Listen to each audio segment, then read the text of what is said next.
Do you know Jesus is your Savior? Do you believe that Jesus died for your sins? Huh? Do you believe that Jesus died for your sins? Okay. They're saying, going like this because that's what they think that's what He wanted them to say.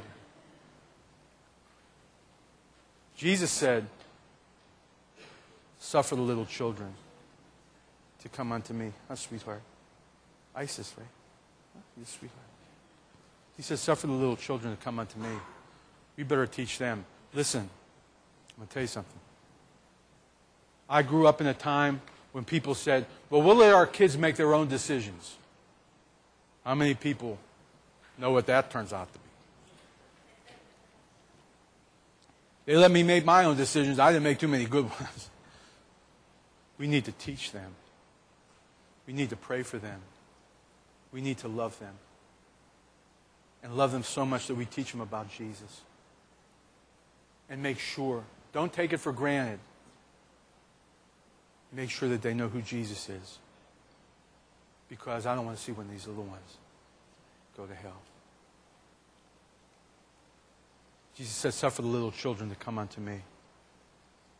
He said, woe to them that might offend one of these little ones. He says, it's better to tie a brick around your neck and jump off the 9th Street Bridge than hurt one of these little ones. See, I wasn't going to say that, but they come up, so I figured I might as well. We're going to pray. Please be sure you know Jesus is your Lord and Savior. If you don't leave this place without coming and crying out. And see, is it saying a prayer? No. It's crying out for His mercy.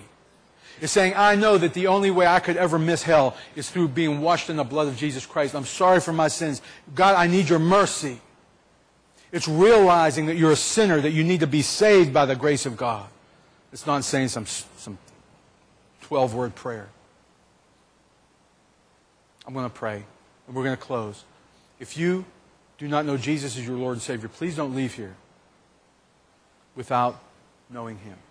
Because I don't want to see you go to hell. And when you leave this place, somebody's going to need you to tell them about Jesus this week. Oh, I don't know, I get nervous. Listen, you got nothing to lose. Hell is waiting those people. Do you understand? I hope maybe I put a picture in your mind of what these people are what these people are, people that are lost are looking forward to. If we don't tell them. If we don't witness to them. Okay, let's pray. Father, stand with me as we pray.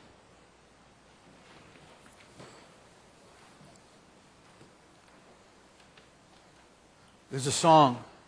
Joe, could you kind of come in? I'm going to hit the first note so I get it. Okay. There's a song. All to Jesus I surrender. All to Him I freely give. I will ever love and trust Him, in His presence daily live. Sing it. I surrender all. I surrender all to Thee, my blessed Savior. I surrender all.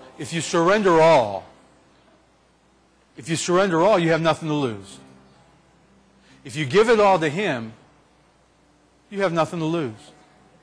When you go out and tell somebody about Jesus, they might reject it. They might push you away. But you got nothing to lose. If you're praying for that one, I know some of you here are praying for people that seem like they're a lost cause. And it's a risk, and sometimes you feel like giving up on it. What have you got to lose? Keep praying. Keep witnessing. Keep talking to them. Keep ministering to them.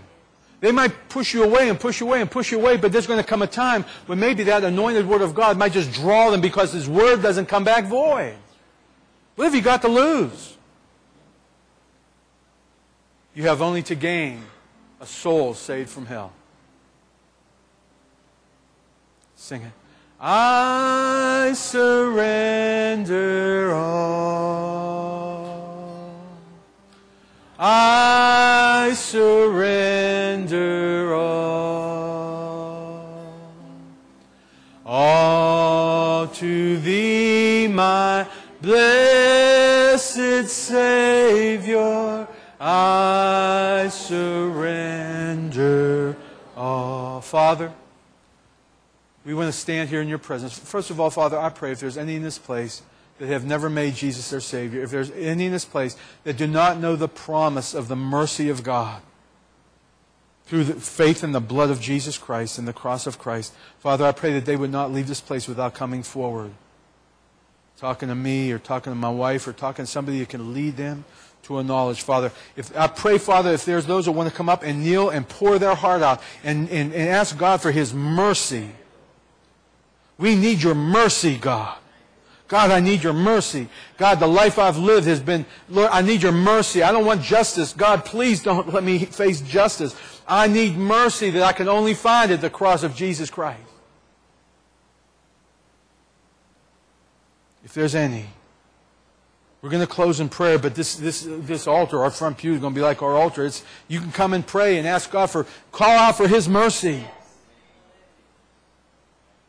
And Father, for those who are within the sound of my voice who are believers, who have experienced the love of God, who have received of His mercy and grace, Father, some of us have been lax in being the watchman, in warning, sounding the trumpet, being the herald to the lost.